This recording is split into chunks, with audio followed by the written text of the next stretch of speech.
Online TV.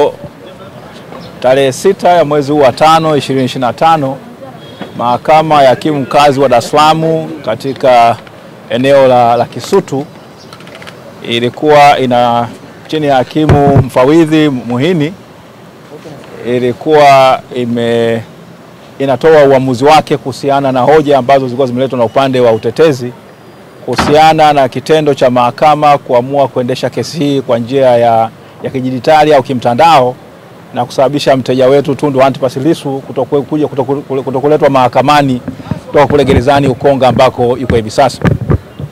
Sasa ilikuwa ni hoja za utetezi kwamba haki ya msingi ya mteja wetu ya kusikilizwa inakuwa imekiukwa, kwani katika hatua ambayo kesi hii imefikia ambako ni tayari ni katika kuchukua maelezo yale ya awali au kusikiliza maelezo ya awali kuhusiana na kosa lenyewe, sheria ile mwenendo wa makosa ya jinai inataka kwamba mtu huyo awepo mahakamani na aweze kusikilizwa na kuweza kusaini nyaraka ambazo zinahusika kuhusiana na hoja ambazo zinakubalika na hoja ambazo zinabishaniwa na mwisho wa siku ziingie katika kumbukumbu ya mahakama. Sasa upande wa mashtaka walikuwa wamesema kwamba kile ambacho kilifanywa ni sahihi kabisa na mahakama, kwamba kesi inaweza kusikilizwa hata mshtakiwa ikiwa ndani, na kwa maana hiyo basi mshtakiwa huyu mahakama haijakosea kwa kuamuru kwamba kesi hii isikilizwe kimtandao mnamo ile tarehe 24 ya mwezi wa 4 mwaka 2025. Sasa hizi ni hoja ambazo zilikuwa zinabishaniwa. Upande wa utetezi ulikuwa umeainisha vipengele vingi sana: haki ya mteja kusikilizwa, kuonana na mawakili wake, haki ya ndugu na jamaa na marafiki na umma kuweza kushiriki katika hiyo kesi, na vile vile matendo ambayo maafisa wa magereza walikuwa wamezuia mawakili wasiweze kumuona mshtakiwa kule katika gereza la Ukonga. Katika uamuzi wake hivi leo, hakimu Muhini amesema kwamba kile ambacho kilifanywa na mahakama cha kuamuru kwamba kesi hii isikilizwe kwa njia ya mtandao kilikuwa ni sahihi, kwamba kanuni zile ambazo zimetengenezwa na Jaji Mkuu zinaruhusu na kwamba zilikuwa hazikiuki kitu chochote kile. Lakini akaendelea kusema kwamba mahakama hii haina mamlaka ya kuweza kuamrisha afisa magereza namna gani ya kuweza kukaa na huyo mshtakiwa kule magerezani. Basi akasema kwamba hiyo ni swala ambalo alikuwa mbele yake.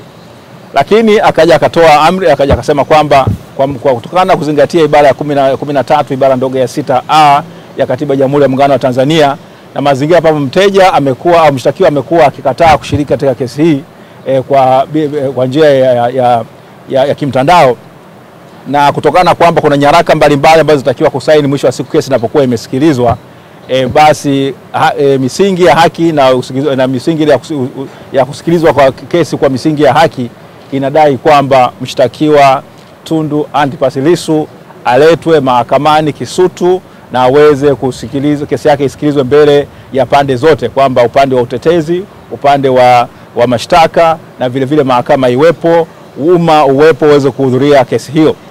Sasa kwa masingio basi ile amri ambayo ya kusikilizwa kesi hii kwa njia ya mtandao ambayo ilikuwa imetolewa na hakimu mnamo ile tarehe 23 na tarehe 24 ya mwezi ule wa 4, ile amri imewekwa pembeni na mahakama imeamuru kwamba kesi hii itakuendelea sasa kuanzia tarehe 19 ya mwezi huu wa 5 2025 itasikilizwa kwa njia ya mshtakiwa kuwepo mahakamani, kwamba Tundu Antipas Lissu atatakiwa aletwe na mkuu wa gereza la Ukonga, kwamba hakikisha kwamba analetwa hapa mahakamani siku ya tarehe 19.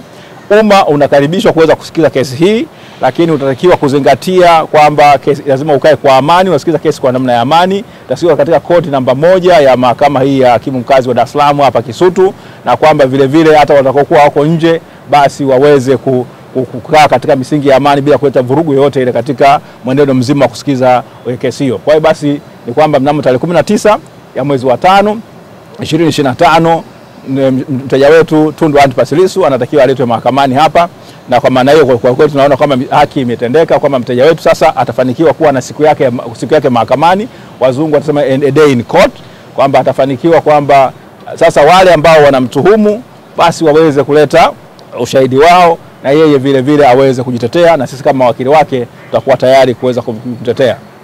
Kwa kipekee kabisa uamuzi huu wa mahakama ya hakimu mkazi Dar es Salaam iliyopo Kisutu kwa sababu kubwa moja. Ni uamuzi ambao haukuwa mwepesi, ni uamuzi ambao ulihitaji ushujaa wa mahakama. Katika hoja zetu tulialika mahakama iwe kubwa, yani we invite the court to be greater. Na tunashukuru kwamba mahakama imetusikiliza na tunaamini imejijengea heshima ya kipekee sana siku hii ya leo.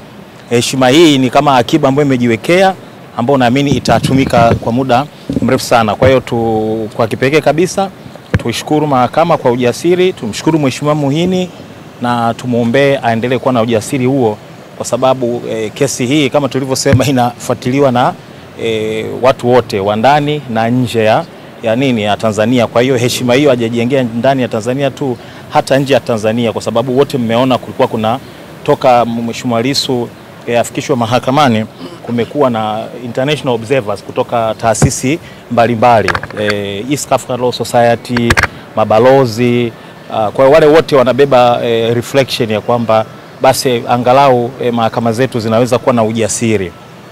Kwa hiyo kwa hilo tunashukuru sana, lakini pia tuendelee kutoa wito kwa wale ambao tumewakemea hivi karibuni, tumesema wana tabia ya kuongea huko mabarabarani, basi waendelee kujionya, kwa sababu hiyo inaweza kuleta madhara katika mwenendo wa kesi. Wajionye sana, wameshamfikisha huyu mtu kupitia kwa wahusika wa kisheria mahakamani, basi waache mahakama ifanye kazi yao, halafu majibu yatakayotolewa sasa ndio wanaweza kwenda kuyazungumzia huko barabarani.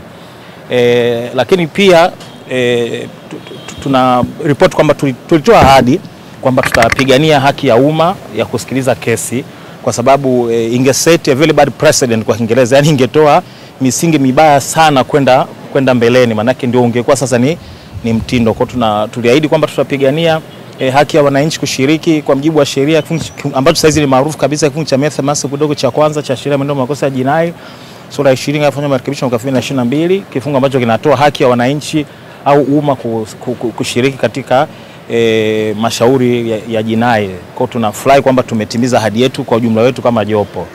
Kwa hiyo nafikiri at least katika aspect hiyo hatuna deni.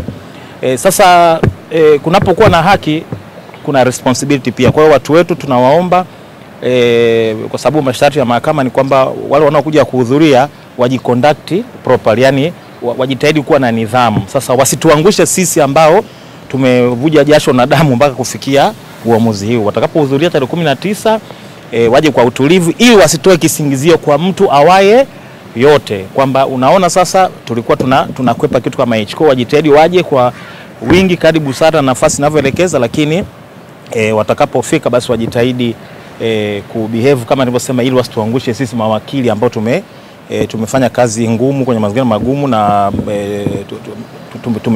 tumefikisha ile gurudumu hapa lilikofika. KM Online TV.